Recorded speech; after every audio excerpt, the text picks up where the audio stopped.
That was beautiful. Thank you. You're very welcome.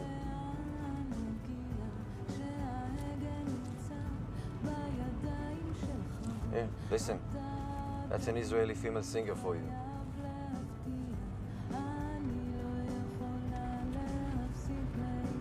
What's the song about? It's a love song, you know. But what are the words? Can you translate? Yes, I can try. The two of us are riding in a car. You tell me it will be a long ride,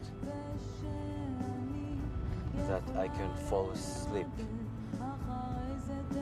Later you tell me everything that happened. I'm not sleeping. I'm counting stars through holes in the blanket. And you with a cigarette in your mouth, singing along with the radio. A love song. Kiss me strong. Kiss me till it hurts.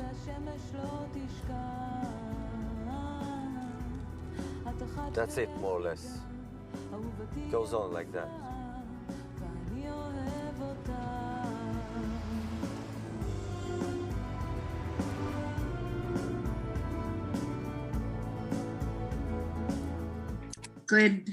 Good morning if you're on the West Coast of the US. Good afternoon if you're in the same time zone as I am. Erev Tov to those coming in from Israel. I'm Arnie Winchell, the founding president of Ivrit B'Merkaz. And on behalf of Ivrit B'Merkaz, Hebrew at the Center, I welcome you to Sicha, a series of online conversations focused on Hebrew. Ivrit B'Merkaz was founded over 10 years ago to bring about a revolution in the teaching and learning of Hebrew.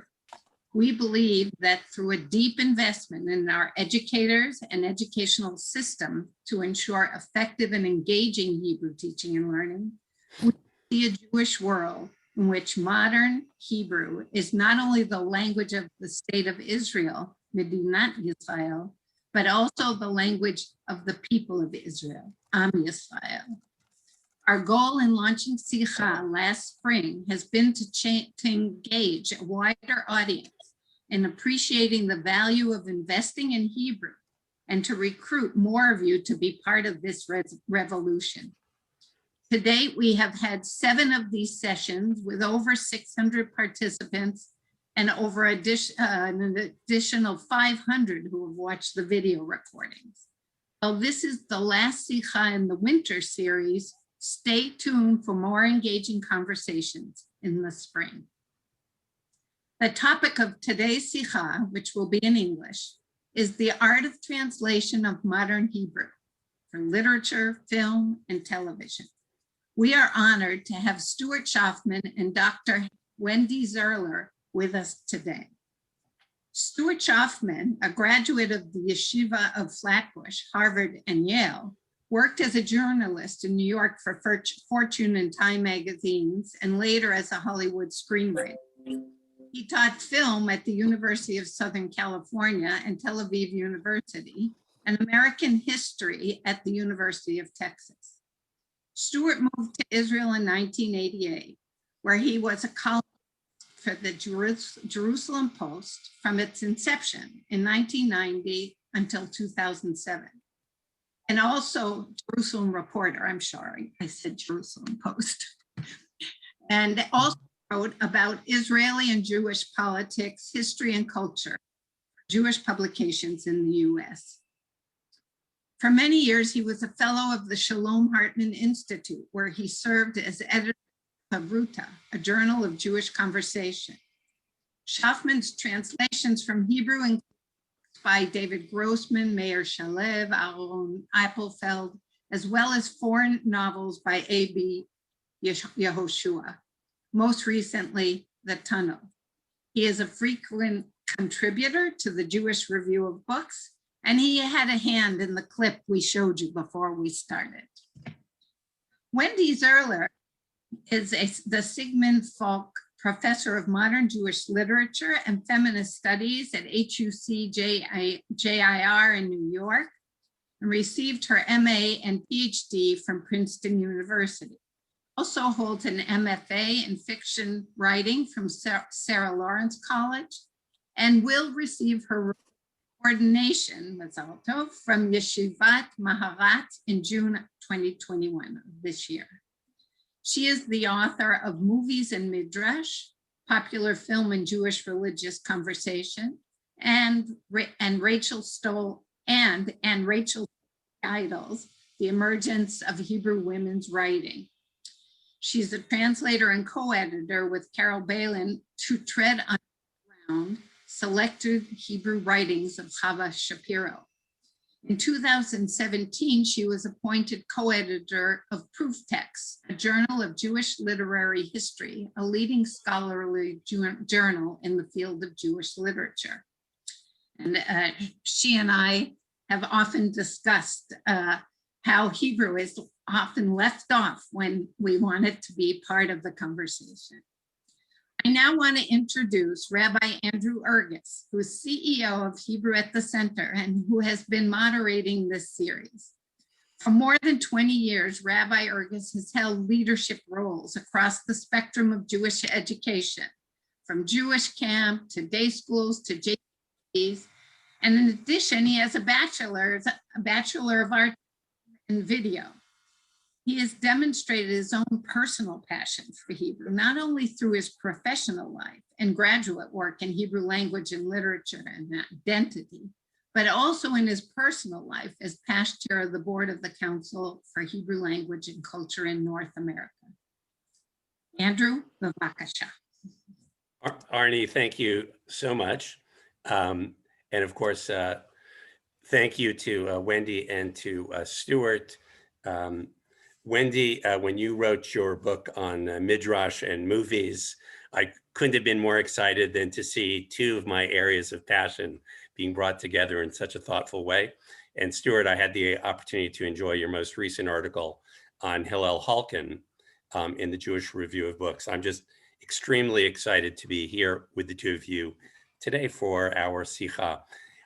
I think it might be helpful, above and beyond all of the professional accolades that were shared with us by Arnie, I'd love to hear your Jewish journey, and in particular, your Hebrew journey.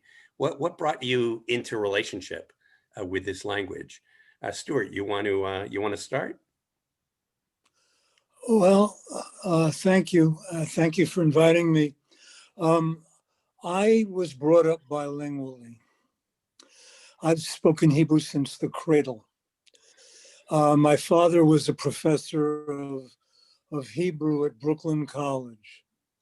My mother was a graduate of the teaching program at the Jewish Theological Seminary and spent her career as a teacher of Hebrew, primarily to adults. And so they brought me up bilingually. I have really two mother tongues. So we spoke Hebrew at home from time to time. And then they sent me to, they provided about the best Hebrew education one could imagine back in the old country. I went to the Yeshiva of Flatbush, which was a Zionist day school, modern Orthodox, with a strong emphasis on the Hebrew language. And when we studied Jewish history, we studied it in Hebrew. And when we discussed our, biblical texts or Talmud or whatever we were learning, or we would discuss it in Hebrew. And then they sent me to a Hebrew-speaking Zionist summer camp called Masad, which was a very important institution back in the day. And there it was run by a fellow named Shlomo Schulzinger, who was kind of, who idolized Ben Gurion and established all kinds of draconian rules about forbidding the speech of anything other than Hebrew. I mean, it's right out of Ben Yehuda.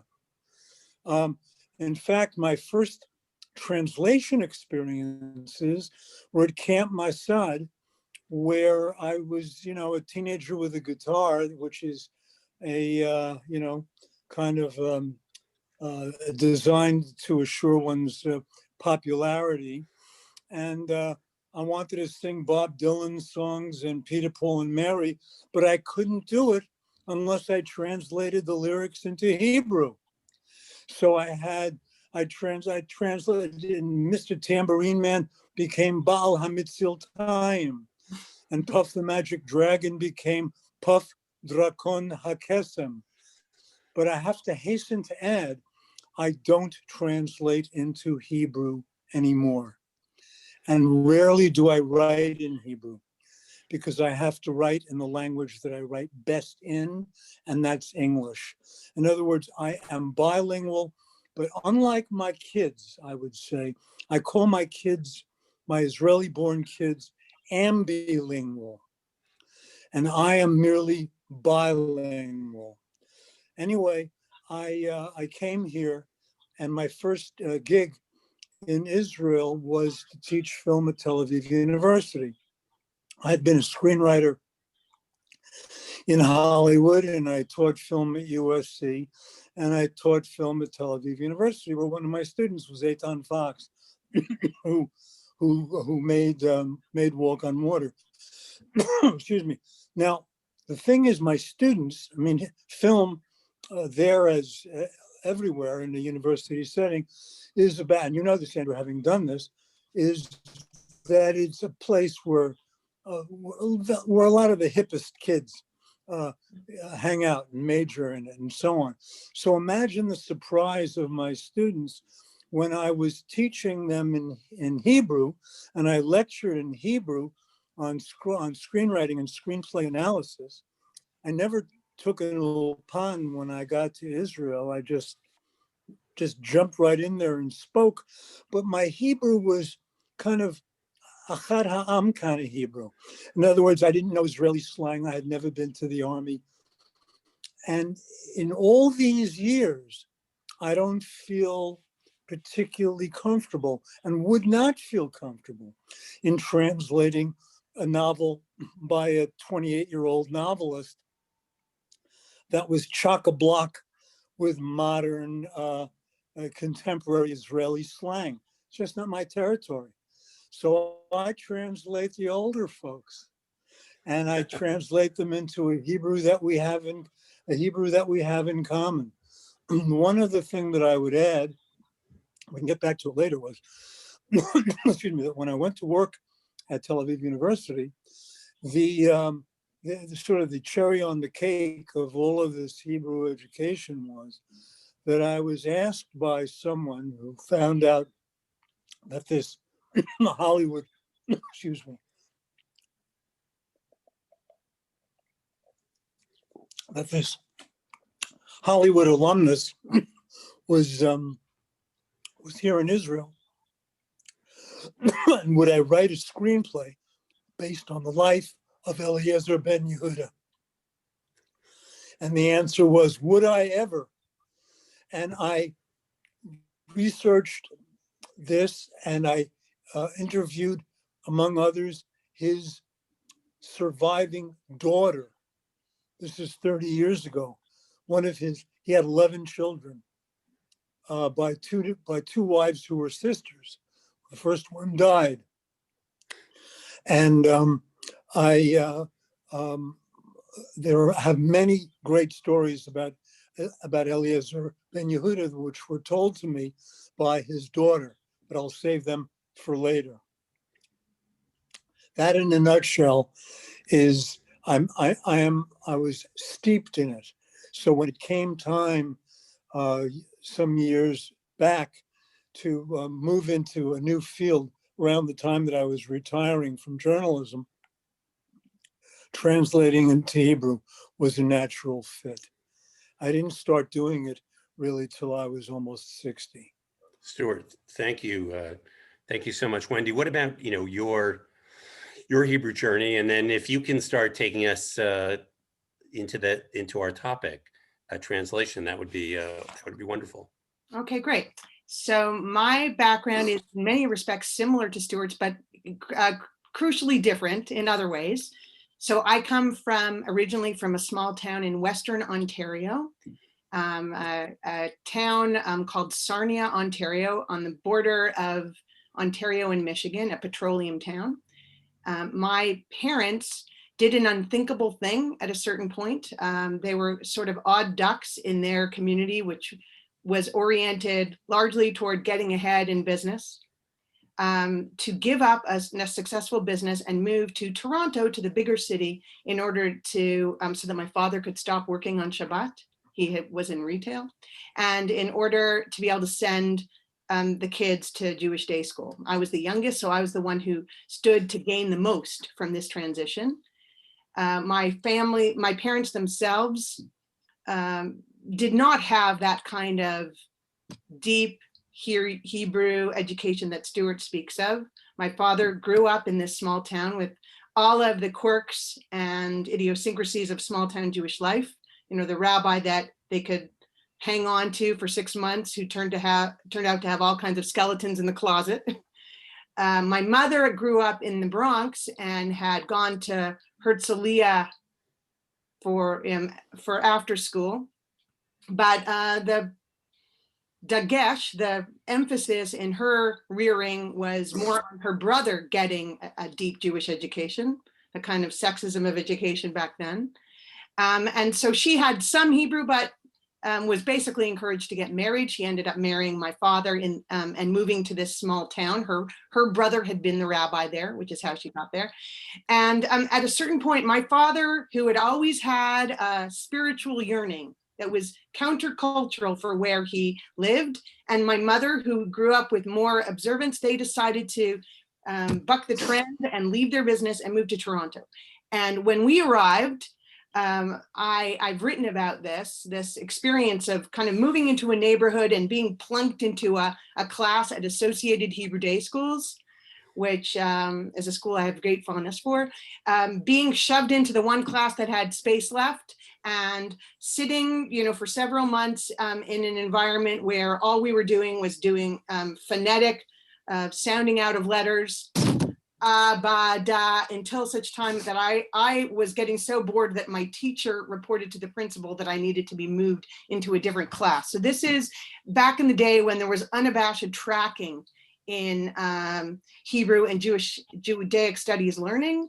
I got moved into another class where I found it was a completely successful Hebrew immersion experience. And so from September to November, these kids, these 6-year-olds, had managed to learn how to speak Hebrew. And I had come in from the world of phonetic sounding. And it was slightly traumatizing to be plunked into that environment. My mother was so concerned. How can you take a little kid and put her in the situation where everyone around her, people are speaking Hebrew, and she can't say a word? Well, within 2 or 3 weeks, it happened to me too.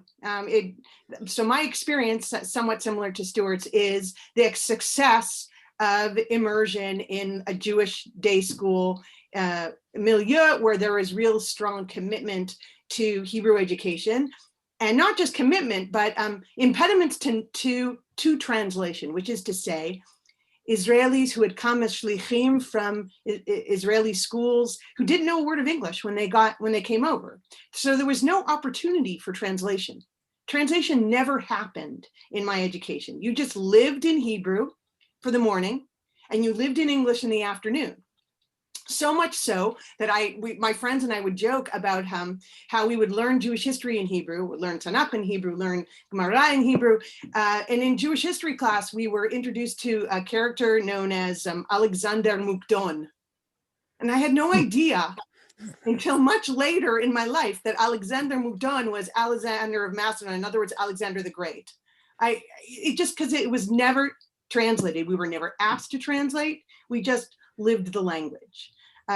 So I went, having achieved this fluency as a kid and throughout Jewish day school in Toronto, went off because of my great Zionist upbringing, went off to Israel for the year after high school and found that because I had strong Hebrew, even though I didn't have as much exposure to halachic literature or classical Jewish texts in the way that some of my peers from the New York area had, for example, that because I had strong Hebrew, I just had a better capacity to be able to do high level yeshiva study.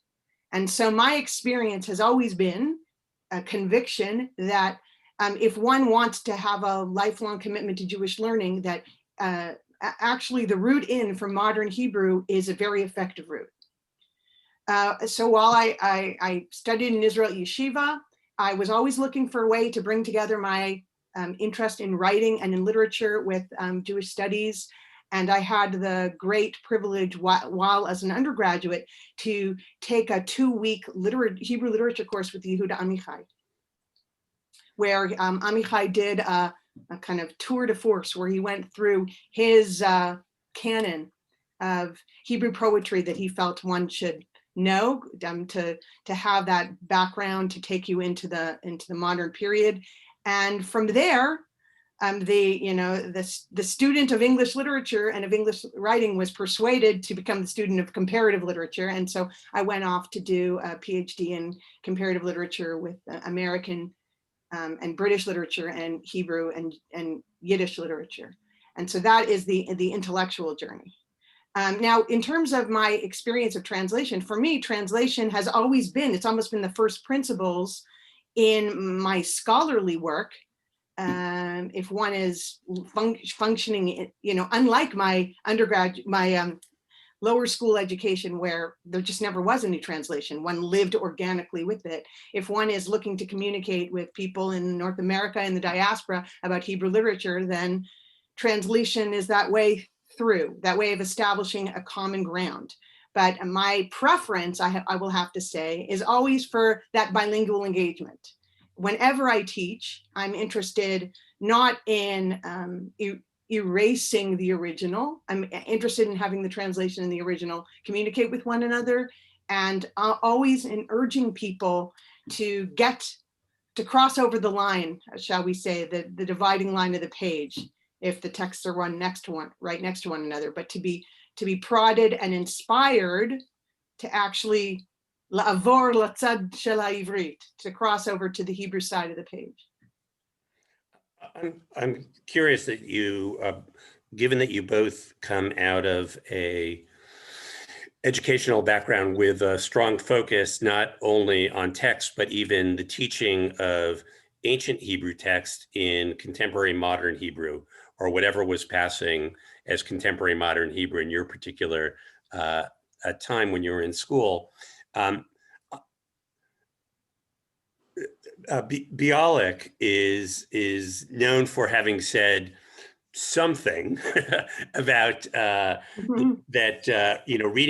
Reading Tanakh through translation is like either kissing your bride through a veil or engaging with your mother, some sort of connection through your mother, but with some sort of mediating dimension to it. I'd love to hear your thoughts on what it was like, sort of having these layers of other Hebrews, and how that not only influenced your own thinking about modern Hebrew, but also when it then comes to translation. Amichai, even in his very contemporary, almost prose-like poetry, is also very much anchored in all of these other layers of Hebrew and of tradition. Like, how do we unpack that? Can I get at the Bialik quote first? And please. Okay, so this is a very oft quoted truism from Bialik. It comes from an essay that he wrote called Al Ha'umah v'Halashon, so on the nation and on the language. And the word umah is important because umah etymologically comes from mother. So it's a notion of nationalism that's connected to an idea of the nation being your maternal peoplehood. And the quote that he gave, we had some of the communication about this beforehand. So in the context of that essay on Uma Velashon, he first quotes Cervantes. So he quotes the Spanish novelist Cervantes in Hebrew translation, Cervantes' conviction that, and this is what he writes in Hebrew, "Hatarguma yoter tov hu rak hatzad hatachton shel harikma." So the best translation can be, at its very best, translation is like looking at the underside of a Flemish tapestry, where you see all the threads, rather than it having that sense of seamlessness and a direct apprehension of the image. So he begins, ironically, with translating a world author into Hebrew. So he's undercutting himself as he's making this somewhat orthodox proclamation about how engaging with Hebrew is somehow lesser, veiled, obstructed. He's already showing that it's a necessity. So that's the first thing that I would say. Now, the actual quotation that he says, that is cited of him, is "Mi shemishtamesh b'lashon nochriya." So whoever, and notice I'm going to have to translate as we go here, right? Whoever translates from a foreign language, "Mi shemakir et hayadut b'targuma," someone who encounters or who becomes familiar with Hebrew or meets Hebrew in translation. Harehu ki'ilu menasheket imo derech hamitpachat. It's as though he is kissing his mother through a kerchief. Okay, and if mother is connected here to Uma, to nationhood, and if our goal is to be intimate with our mothers, maybe not everyone has that goal, but let's assume that we all begin on earth having had the most intimate experience one could ever have with another human being, which is growing in another human being's body. So anyone who tries to reconnect with that primal experience of the maternal and of the nation as mother, and that person tries to connect with that nation as mother through an intermediary language, it's as though one is giving a kiss to mom through a mitpachat, which itself is like a religiously resonant image of how a woman covers her hair in marriage. So all this is to say, Bialik both upholds that notion and counters that notion the very same moment. It is true that translation is a mediated encounter. On the other hand, translation, if one wants to have a connection with other people in the world, and one wants to believe that there's a possibility of human beings throughout the world connecting despite linguistic differences, then it's a necessity. And so in that one little paragraph that people like to quote only from the second half of the paragraph, he says the thing and its opposite about translation. Now, I'll answer quickly about any literature, Hebrew literature that is elusive, that is very intertextual. It is true that there's always some sense of missing something if one doesn't have an immediate engagement with that illusion. And that's why I'm always interested in having the two texts reside side by side. But that doesn't mean that one, through good teaching, through good translation, can't achieve that crossing over. I mean, it would be a cause for great sadness and frustration if human beings couldn't manage to bring their meaningful, resonant literature into a discussion with other human beings. So of course it's possible. It's not really a travesty to try, but it involves an extra layer of erudition, I suppose, to be able to accomplish it. May I offer a little bit of, expand on that a little bit of context. Bialik didn't know Spanish. Bialik translated Don Quixote in an abridged edition from, I think, the German. And that was part of an important nationalistic project in the early years in which Hebrew is being introduced as an instrument of Jewish nationalism, something that goes back certainly in the modern period, to Ben Yehuda, who basically taught and preached that you couldn't have Jewish nationhood in a practical sense, and certainly in the sense of settling Eretz Yisrael, if you didn't have a language. So various of the great cultural figures of the day took it upon themselves to bring as many world texts into Hebrew as possible and as quickly as possible. So Bialik was responsible for Don Quixote. In recent years, it was retranslated into Hebrew in a complete edition by someone named Luis Landa. Now, the others that come to mind, and here's a wonderful example, was Jabotinsky. Jabotinsky was a great linguist and a great translator and himself a poet, and he took it upon himself to translate Edgar Allan Poe. And he has Hebrew translations of Annabel Lee and The Raven. And these translations were used by Aleph Bet Yehoshua in a play that he wrote a few years ago about the attempt of a rapprochement between Ben Gurion and Jabotinsky, in which Jabotinsky recites his translations. Chernyakhovsky, the other great, along with Bialik, of that era, the other great Hebrew poet. What did he translate? He translated ancient Greek plays into Hebrew. Greek he knew because he was basically a pagan at heart. But he also translated the Kalevala, which was the Finnish national epic, into Hebrew. He didn't know Finnish. He translated through some other text.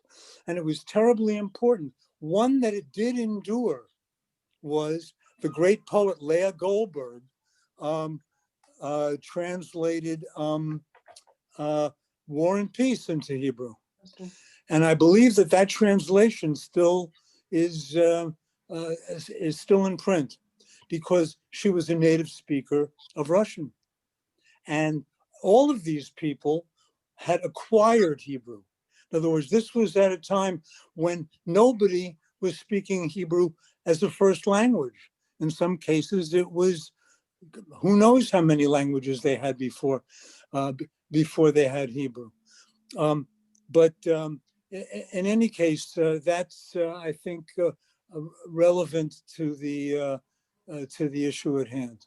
So, first of all, it's interesting to remember the order that it really was a Sfat before it became a Sfat Em. It was this language of the Ummah before it became someone's mother tongue.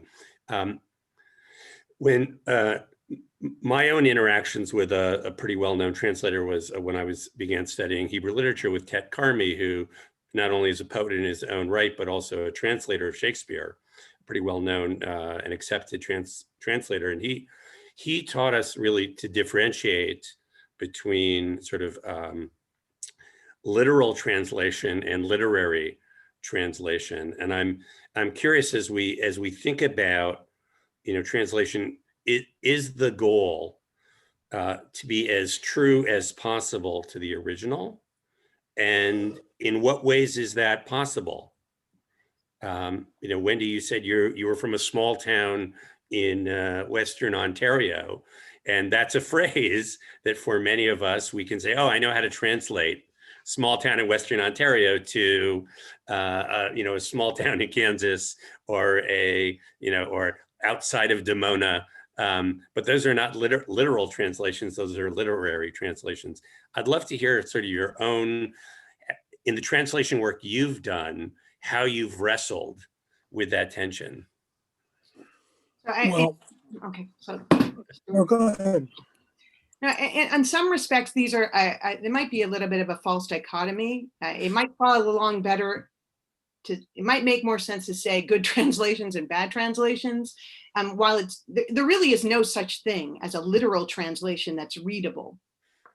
And in fact, it may not even be possible for one to achieve a literal translation, given the fact that languages are not They're not equal to one another. Not every language has the same word or certainly the same idiom.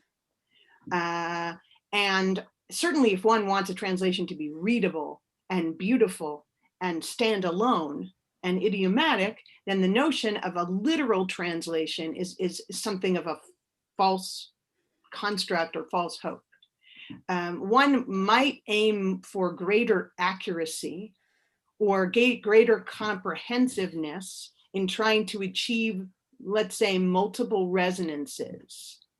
If we're talking about especially intertextual text in poetry, if one knows that something can be translated, let's say, in 3 different ways in order to get at its multivalence, one can aim to achieve that. One can also, if one's eager for that, for it to be somehow accurate or comprehensive, well, then there are tools such as footnotes in order to achieve that. So I think that referring to literal versus literary translations is a way for translators to actually pass negative judgment on translations that they think are not particularly successful or beautiful. I mean, they're also, at the end of the day, there are these sort of cliched, at this point, cliched arguments that in translation studies, that when I say cliche, I mean, in other words, concerns that return over and over and over and over again. Is the translation faithful? Is the translation, a faithful spouse of the original, or is the translation somehow a betrayal? That's one of the most common metaphors or cliches that are brought up around translation studies. And there are translators who are willing to go farther away from the sense of accuracy or the literal meaning than others, for the sake of being able to achieve something beautiful in its standalone sense. They really truly believe that the translation is its own aesthetic product. For example, the translator Peter Cole feels very strongly about this in his translation work. I find that at different points in my life, I've emphasized the other side of the pole, depending on what the translation is in service of. In a scholarly work, or is it meant to be a literary work in and of itself? Well, let me respond to that also. I do literary translation. I don't translate. I've translated a few nonfiction books, but they've been literary nonfiction. I translated 2 books on the Bible, one by David Grossman about the biblical Samson, called Dvash Arayot, known in English as Lion's Honey. And I did one by Meir Shalev, a book called Reshit, which was a book about the first time things happen in the Bible. Other than that, what I've translated is fiction. And when you are translating fiction, what I think many translators, and I read a lot of translation studies and I read books about the craft, is that what you are going for, at least what I'm going for, is what effect does this piece of literature have on me as a reader, and how can I bring that over into English? How can I give the reader of English the same sense, the same senses of the text?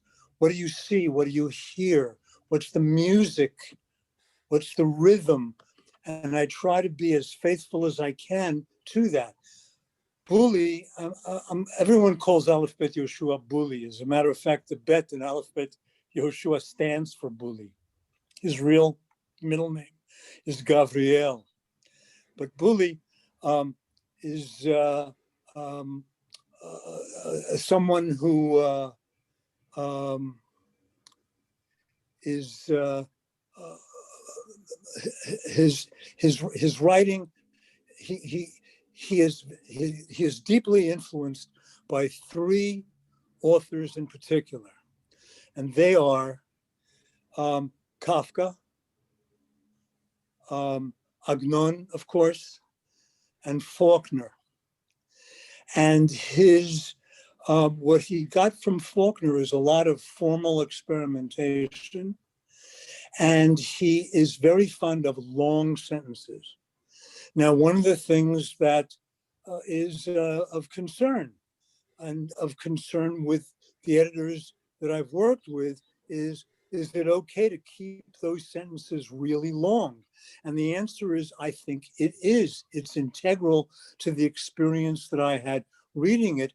The question is how to bring that into English in a way that works metrically. Now, what you were getting at before about about beauty versus fidelity, and there are many, many famous quotations. One of them is a very terse Italian expression, tradurre, tradire. To translate is to betray. And as a result, there's for those who collect this sort of thing or are interested in this sort of thing, there's a really nifty book called Sympathy for the Traitor by a very productive translator named Mark Polizzotti, who translates mostly from French into English, and where he's talking basically about these issues.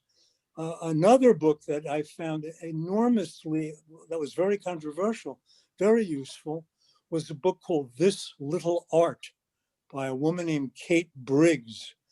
And a lot of that book is a response to the criticisms leveled at the famous translator of Thomas Mann, Helen Lowe Porter, who was criticized for inaccuracies and savaged actually by certain scholars, but she defends Lowe Porter as having opted for the beautiful. And I think that given that challenge of beauty versus fidelity, I think that you want to be beautiful if you can be, and always loyal. But faithfulness or fidelity is something that is really it's really debatable as to what that actually means. As I say, my sense of it is what? No, Was that please, ended?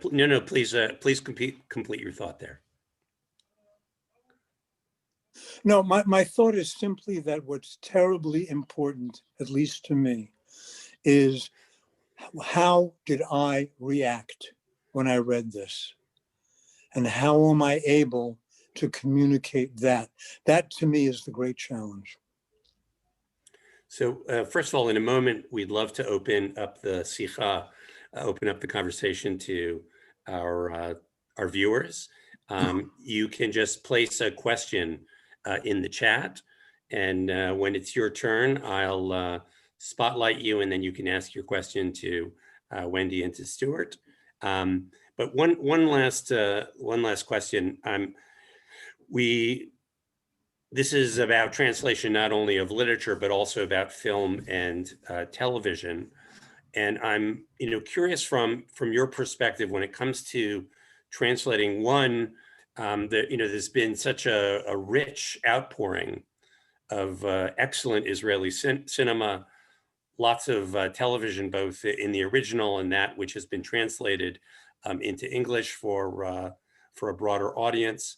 And we also know Hebrew is extremely a dynamic language, being influenced by Arabic and English. And Stuart, you mentioned you didn't have the army experience, so you're missing that dimension of how contemporary modern Hebrew is being presented. I'd be interested in both your thoughts on, is translation different today because of the dynamism of the language, and is translation particularly different for visual mediums, where it is not just the word on the page, but they're also visuals and audio.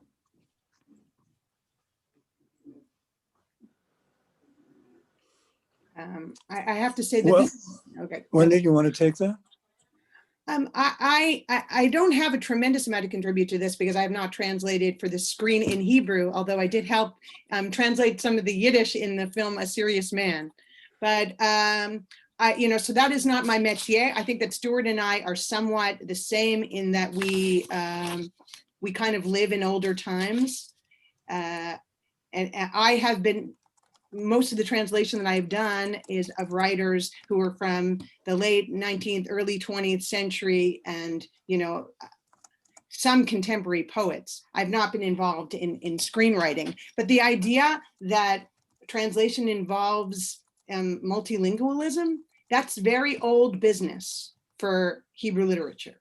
Right. So here the other layers will be something like Army Hebrew or Arabic or Russian. I mean, because it's a dynamic country. That's never been, it's never been any different.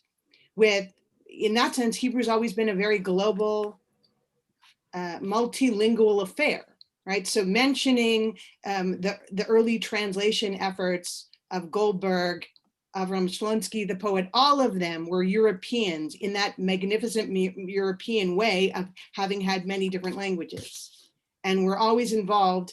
And the beginnings of Hebrew literature were a bilingual affair because of the presence of Yiddish. So it's never been the case that translation has been a kind of one-to-one correspondence in Hebrew.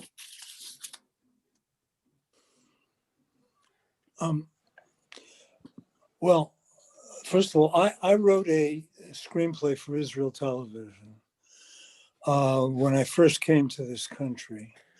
What we would call back in Hollywood a biopic, a film biography of Eliezer Ben Yehuda that I was asked to do. I wrote it in English. 7 languages were spoken in the script. The script was translated into Hebrew. I wrote it in English. It was translated into Hebrew by Donald Magor, who is a very well-known lyricist in the Hebrew language. And it was produced, and it ran on Israel. It ran on Israel Television, and it came out, I think, quite nicely. In terms of shows that are now being produced, that you will see right away on Netflix, a recent example of this, even more recent than Shtisel or Fauda, is a series called Sha'at Ni'ilah, the hour of Ni'ilah, taken from the final prayer in Yom Kippur, and it is an Israeli series about the Yom Kippur War, and this was filled with modern Israeli slang, and it is and it was subtitled. And the thing about it is, subtitling is a very specialized craft. In other words, it has to do with timing, has to do with how long does it appear on the screen, how much can it possibly convey, what can be, how will it unduly tax the viewer who is not a speed reader. I've had occasion to do a little bit of subtitling myself on a couple of documentaries in here that I worked on that were largely in Hebrew, and I think it's a very specialized skill. I want to turn it over to some of our participants. I just want to encourage our participants, knowing that I've had the opportunity to interact with groups like this for some time. A question is typically phrased as a question, and if we can keep the short presentations, short, we'll be happy to invite people to be Sicha participants in the future. Ed Grossman, you had a question or two. If you could pick one and share it with Wendy and Stuart, that'd be great.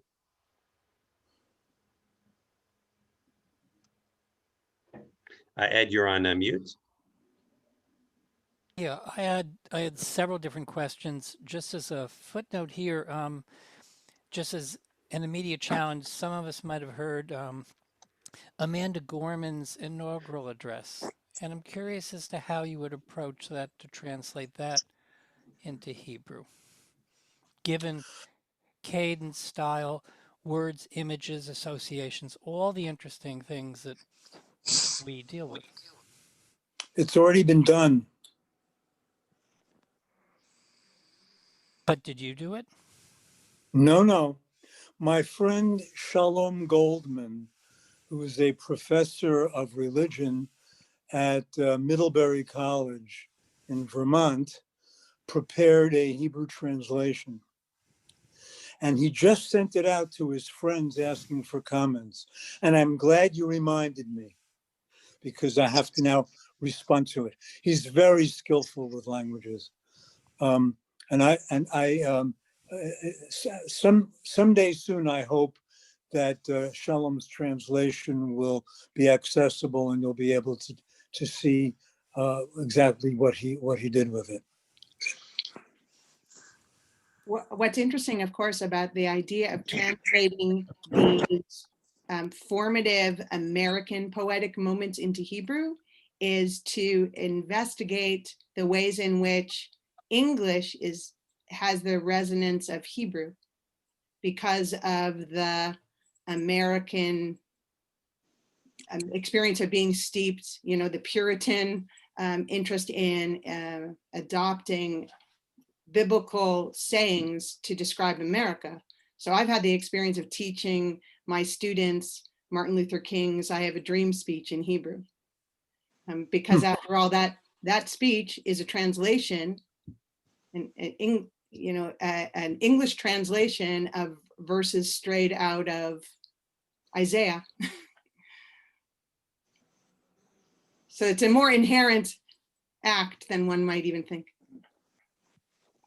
We have a question also from Rachel Corazin, who, if I'm not mistaken, also did a wonderful translation of Amanda's recent poem. Rachel, you had a question. Yes, I did indeed. And I, like that other person mentioned, sent it out to be corrected or added to by a few friends, some of whom are sitting here. And it's a process, a work in process right now. I would not like to address myself to that. My question relates to my teaching of Israeli literature in English and the lack of two major poets, Natan Alterman and Uri Tzvi Greenberg, and the practically non-existent translations of these two poets, which makes my life very hard as I need to do my amateur translations with the help of some people sitting here so that we can study them. Do you know the reason why people did not tackle the seventh column at Torah Shvi'i, or at least Rechovot HaNahar by Uri Tzvi Greenberg? I think that what ends up getting translated depends on the subjective interest of particular translators. I mean, I know that right now I'm involved in an ongoing, really literally an ongoing project, which I call Shir Chadash Shel Yom, where every week I translate a different modern Hebrew poem that has some relevance to tefillah. And I linger and sit with a particular poet for about 20-25 weeks. And so depending on how long this goes, I might get around to Alterman. I have translated a few Alterman poems that were alluded to in poems by other writers, like by Avram Khalfi or so on. But I think Alterman has has lionized in Israeli culture and somehow has not been as attractive to American readers. People know Magasha Kesef, but they don't know that much more. Uri Tzvi Greenberg, perhaps because of the politics, has been less attractive, although there are scholars in the United States, Netta Stahl at Johns Hopkins, who's written about Uri Tzvi Greenberg's mystical and religious poetry. But thank you for the tip. And so depending on how long I'm with the Shir Chadash Shel Yom, it could be that I'll take that encouragement to go to those poets.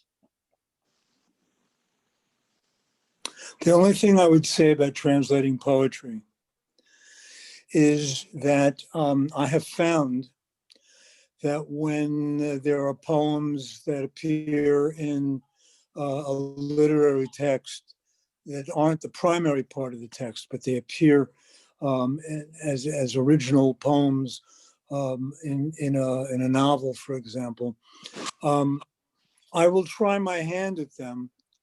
But I basically believe, and you'll find this, you mentioned Peter Cole before, Wendy, and that is that who is a master of translation, of poetry translation, in order to translate poetry really, really well, I think the translator herself or himself ought to be a poet. And you see this over and over and over again, where someone is identified as a poet and translator as their professions.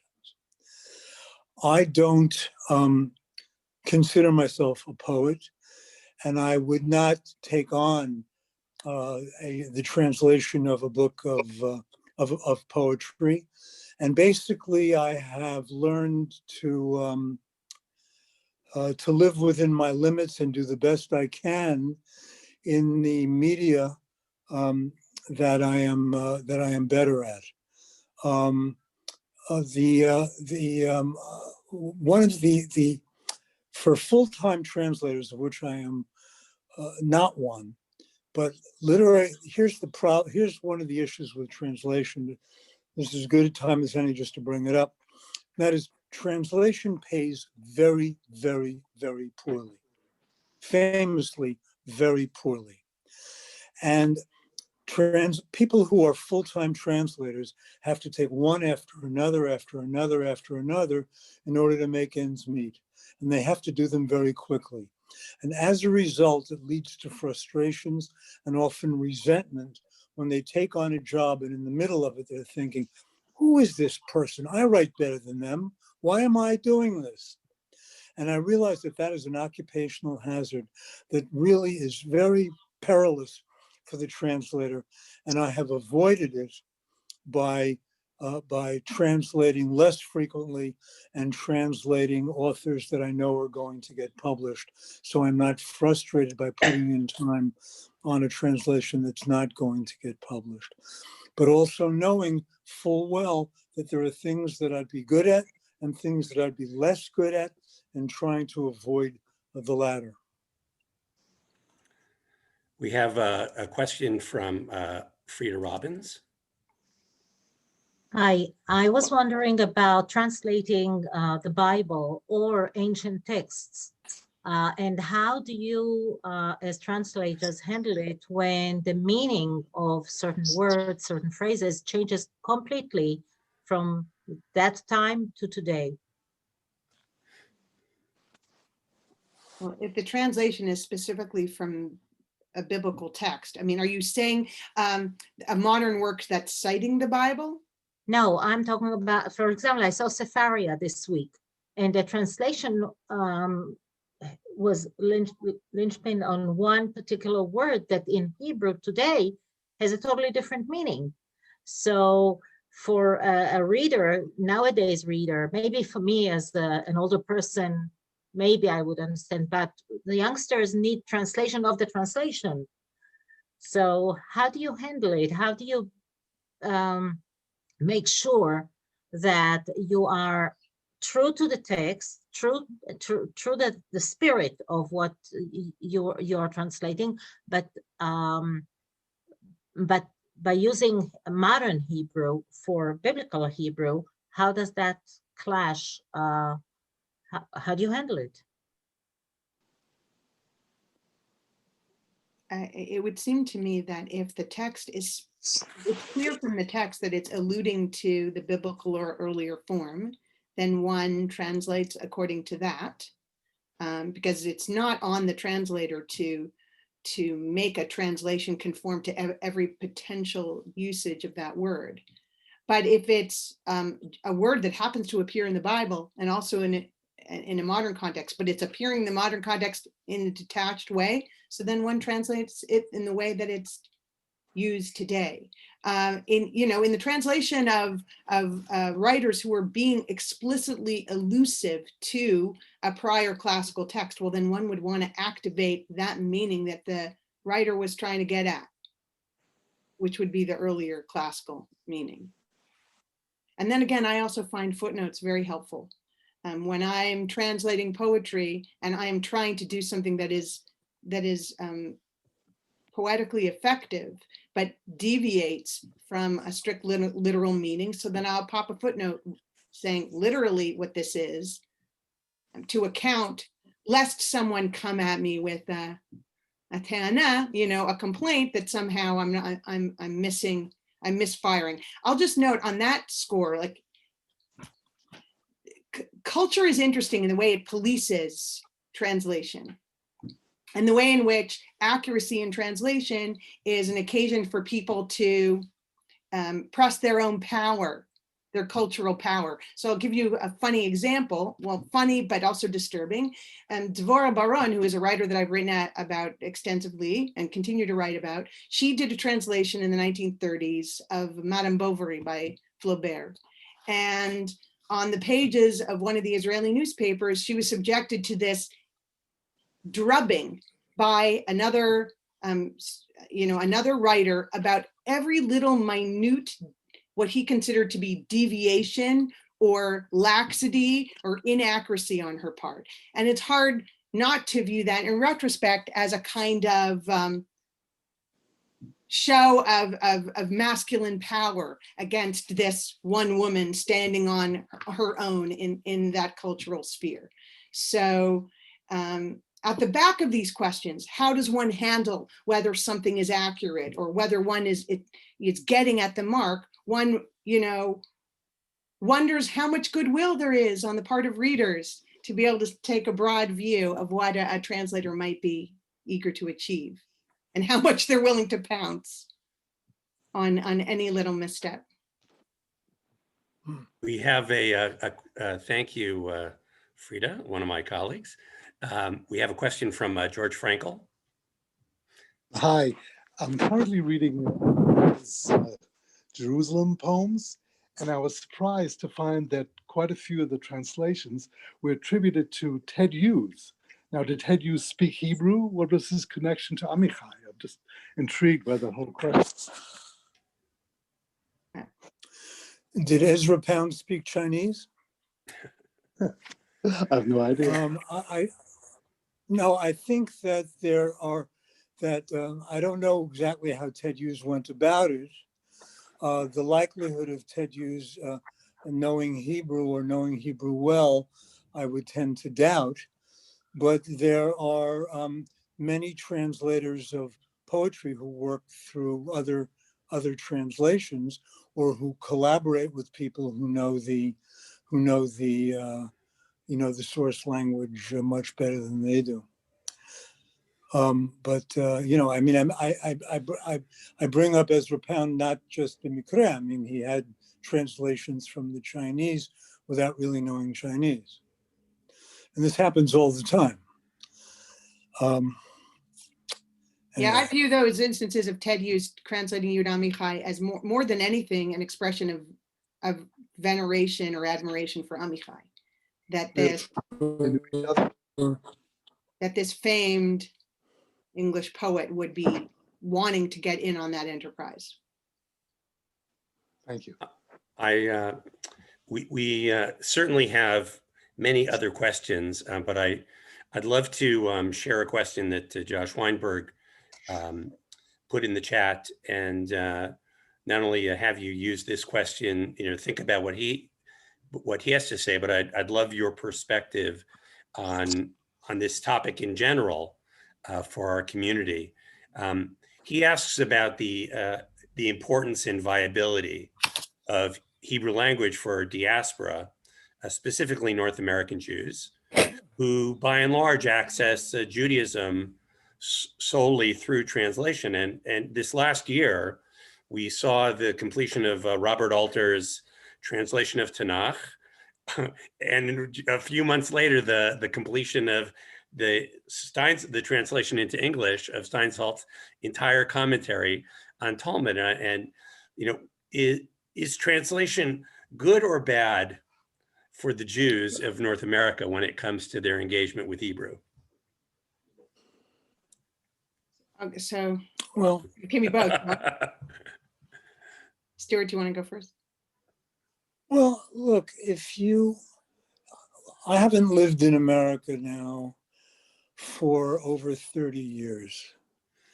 So I don't really know about what really the current state of affairs is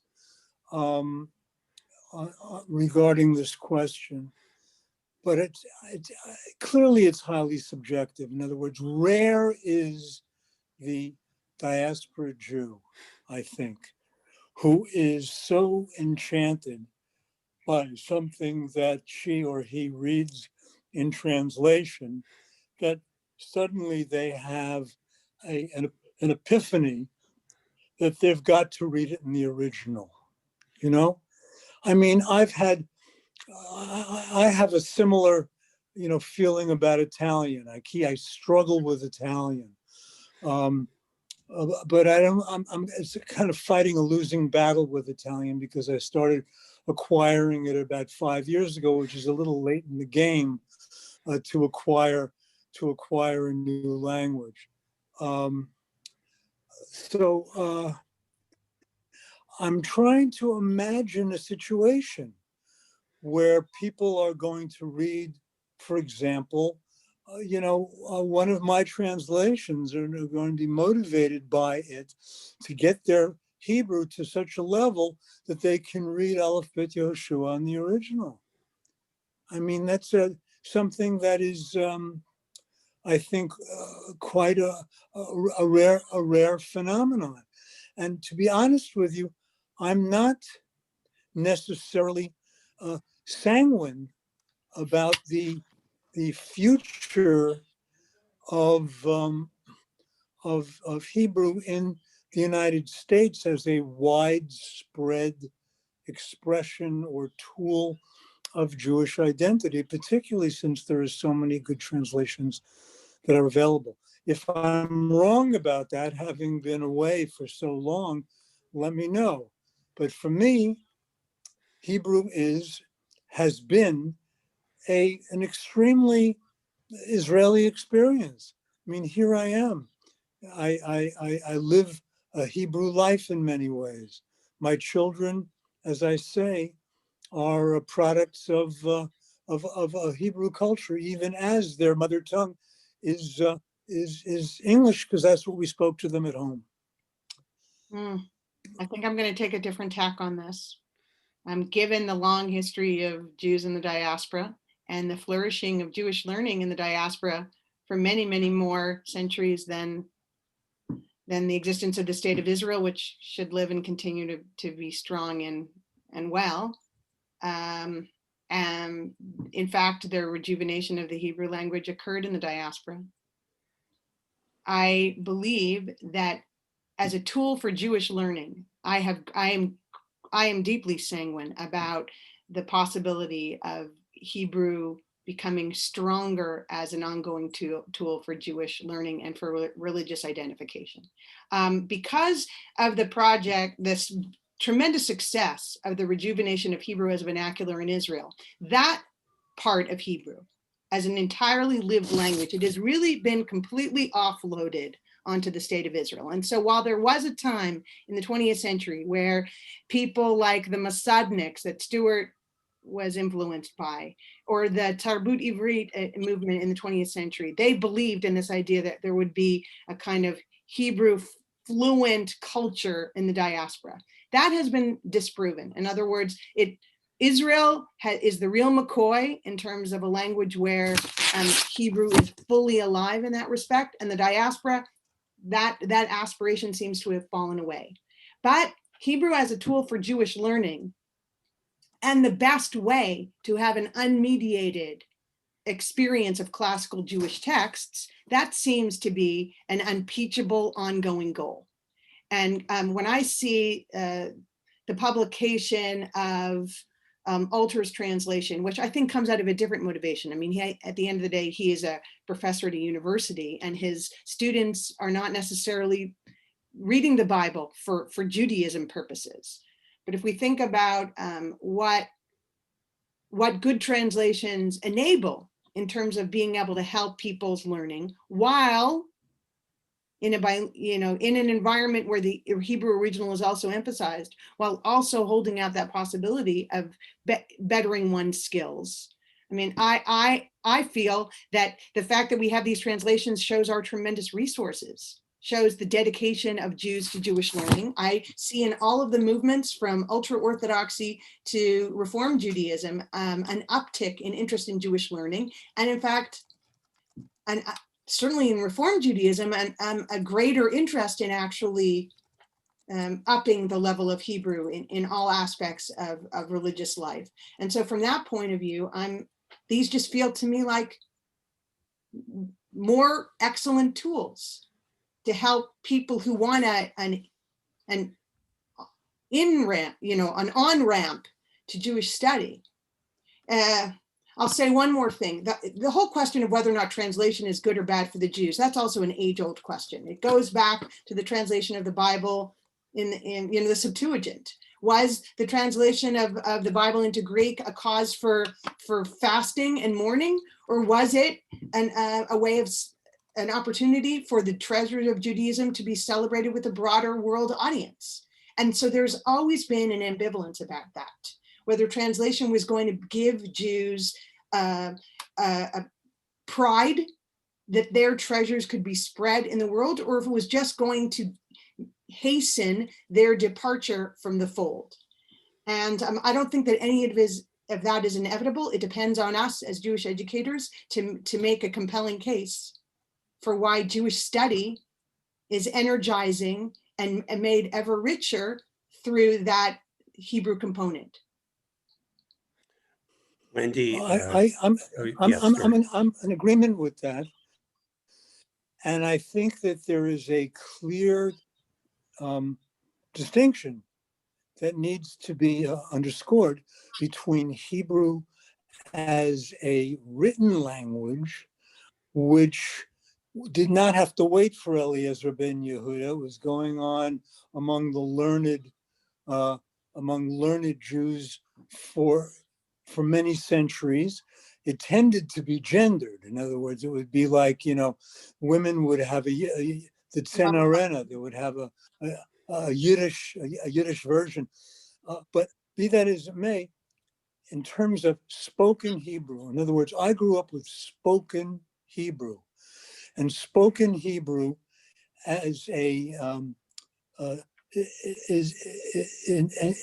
among diaspora Jews, I think had its heyday back in the day of the Histadrut Ivrit and the publication Hadoar. And I used to read it religiously. My father subscribed, and I would read the Hadoar Lanoar section, and so on. I think that it is that as has been said all too many times about how English on both sides of the pond are English is, the Brits and the Americans are divided by a common language. And I think that that Israelis and Syrian American Jews are also divided by a common language, because the Syrian American Jews are, as you say, more likely to approach it as a vehicle for for textual study and the enrichment of identity.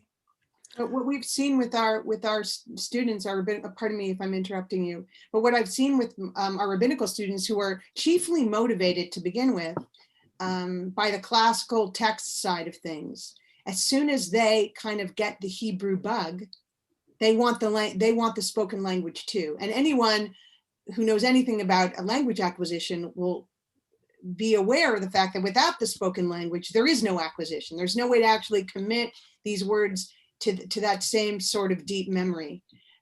Not to mention the fact that tefillah, so prayer and Torah reading and these liturgical events are also occasions in a way of spoken Hebrew, spoken word poems.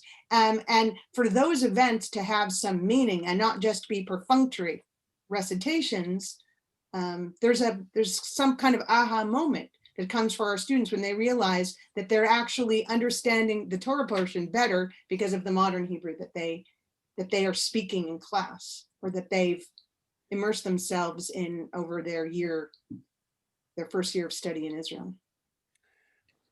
I have found this conversation to be so fascinating, so enriching, so multi-layered. I'm glad I was able to appreciate and participated in my Svat M. I have a feeling, though, we're going to want to continue this conversation, perhaps doing it in Hebrew for a different constituency. I want to just truly thank both of you for taking your time today to be with us and to engage in this Sicha. And I'd like to hand it back over to our Hebrew at the Center Board President, Arnie Winchell.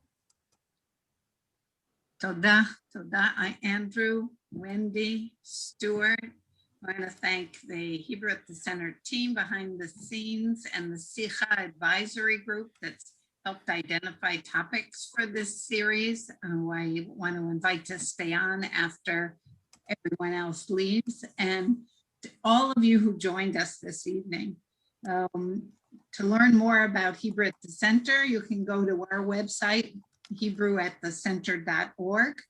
Later today, we do have a program at 5 o'clock for those who have been thinking about this question of proficiency and whether we will keep Hebrew alive in the diaspora. We will be celebrating a number of the students in middle and high school who have achieved a high level of proficiency that has led to their being awarded a global seal of biliteracy. The link that I put in the chat is a way to register if you want to join us in a few hours for that program. Please feel free to reach out to any of us with the ideas for future programming. And if you want to get involved, we will be starting a new series in the spring. So stay tuned for that. And spread the word, because I think, as our guests have said, Hebrew can mean so much to each of us, and in a very personal way. And so join our army, ensuring that we can make sure that we can provide the access to Hebrew to all those who want it. I think it's really a special club. And I think Stuart and Wendy's personal experience, my own and Andrew's, really reflects that. Have a wonderful day, stay safe, stay healthy, and thank you again.